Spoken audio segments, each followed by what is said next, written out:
Russia fears Ukraine could launch a direct assault on the occupied territory of Crimea as part of its counteroffensive against Moscow's invasion, according to UK intelligence. The peninsula has been occupied by Russia since 2014, but Ukrainian President Volodymyr Zelensky has said he wants to reclaim all of his country's territory. In their latest update on the progress of the war, the UK's Ministry of Defense said that in recent weeks, Russia has continued to expend significant effort building defensive lines deep in rear areas, especially on the approaches to occupied Crimea. These elaborate defenses highlight the Russian command's assessment that Ukrainian forces are capable of directly assaulting Crimea, the MOD said. Russia continues to see maintaining control of the peninsula as a top political priority. Evidence of Ukraine's ambition to reclaim Crimea first emerged last August, when explosions were reported deep inside the territory. The ministry update is latest evidence of the problems facing Vladimir Putin nearly 16 months after the invasion of Ukraine began. It emerged yesterday that his ongoing feud with the boss of the mercenary Wagner Group is continuing. Meanwhile, U.S. President Joe Biden has warned that his Russian counterpart could make good on his threat to use tactical nuclear weapons as the conflict with Ukraine continues. And a Russian general reportedly killed in Ukraine last week was buried with military honors in St. Petersburg, local media reported late Tuesday, publishing photos of a military funeral ceremony and gravesite. Major General Sergei Goryachev's funeral was said to have taken place on Sunday, reported the local Fontaka news outlet, noting a ceremony was held at the Defense Ministry officer's house in the city center. Photos published by the outlet showed the general's grave at Smolensky Cemetery, where a tombstone shows his date of death as June 12, 2023. Last week, British intelligence said Goryachev was almost certainly killed in a strike on a command post in southern Ukraine, which would make him the first Russian general confirmed killed in Ukraine since the start of 2023. The Kremlin last week redirected journalists' questions about Goryachev's reported death to the Russian Defense Ministry. Russian military officials have not yet commented on the reports. Russian war correspondent Yuri Kotenok first reported the general's death on June 12th.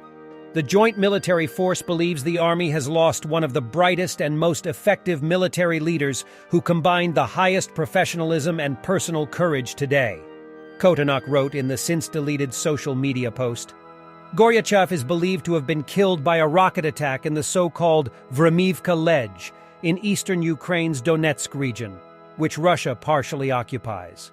If confirmed, Goryachev would be the fifth publicly known major general to have been killed in the nearly 16 months of Russia's invasion of Ukraine, according to estimates by the BBC and independent news outlet Mediazona.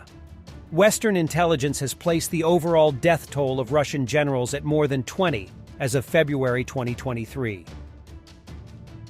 Ukrainian forces are gaining ground towards Melitopol and Berdyansk in the southeast of the country, military sources said on Wednesday. Andriy Kovalev, a spokesman for the General Staff of the Ukrainian Armed Forces, told early on Wednesday of the partial success in the Zaporizhia region. They are gaining ground, Mr. Kovalev was quoted as saying in a post on the Ukraine Military Media Center's Telegram channel, adding that the gains were near the settlements of Malotokmachka and Robotyne, among others. Ukraine continues to hold back the advance of Russian troops in the east of the country, with especially heavy fighting taking place along near Lyman in the Donetsk region, he added. However, overall, the Kyiv's counteroffensive has so far been slow as Ukrainian troops try to make their way through lines of Russian defenses.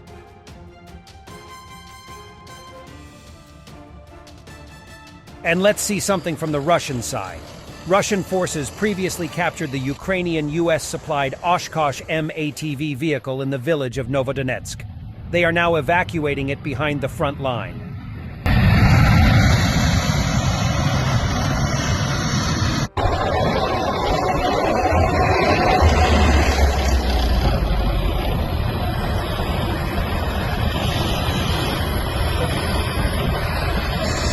T-90M surviving multiple hits across the front and side, the tank then continues to advance firing upon positions.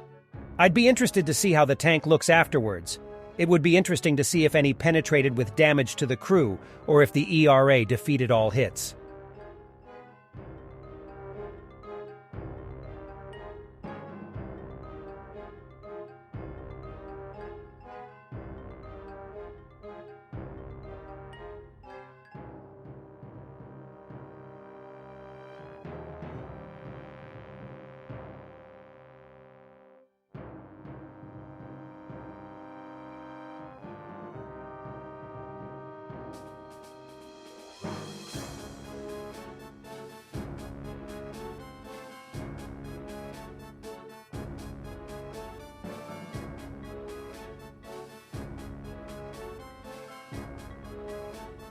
The workforce is in short supply in Russia, propagandists discuss.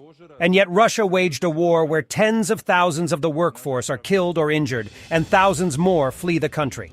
Putin, the great strategist. Рабочей силы не хватает разной, не только высокопрофессиональной.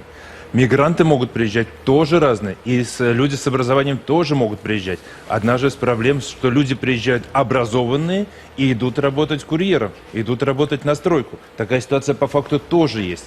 При этом есть нехватка людей, врачи, учителя, в основном врачи, воспитатели, нянечки в регионах. Хорошо, очень многих. Тем не менее, поэтому вот именно, упростите режим приема. Усиливать, увеличивать приток мигрантов, это, если не панацея, то это наиболее правильная мера. Это мера, неизбежная реальность. Это все равно будет происходить, потому что экономика иначе страны не справится. Это первое. Второе, безусловно, это повышение рождаемости.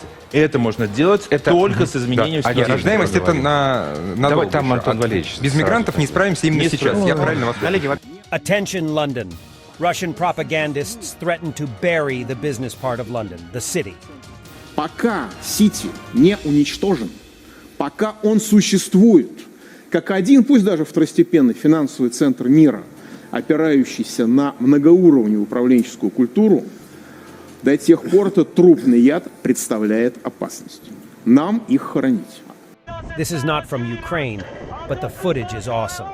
United States Coast Guard in the Eastern Pacific, boarding a narco submarine carrying $232 million worth of cocaine.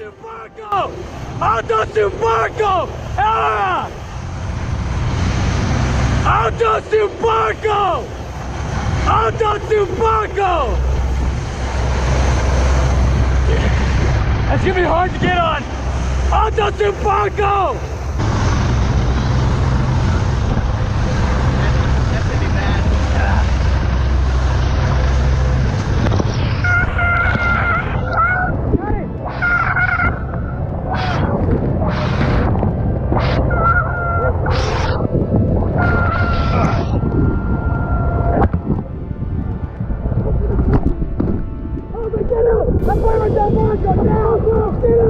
I'm 9,083 civilians were killed, and 15,779 more civilians were wounded in varying degrees of severity since the start of the full-scale invasion.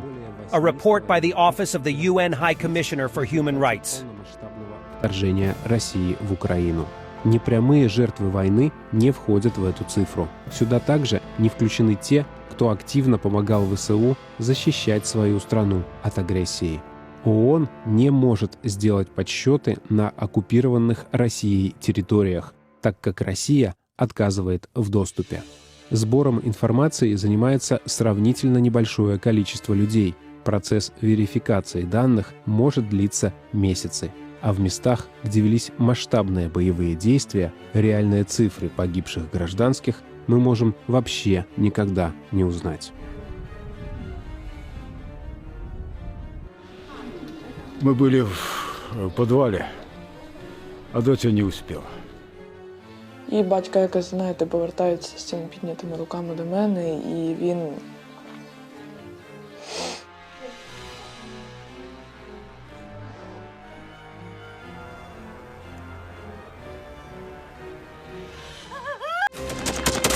Thanks for watching, and don't forget to subscribe. Also, if you want to support Warthog Defense, please become our member and get early access to new videos, exclusive members-only videos, and become administrator in comment section. The membership link is in the description. Every day. We had a guy last week. had 6 rescues in 6 days. You know, he's doing the job every day.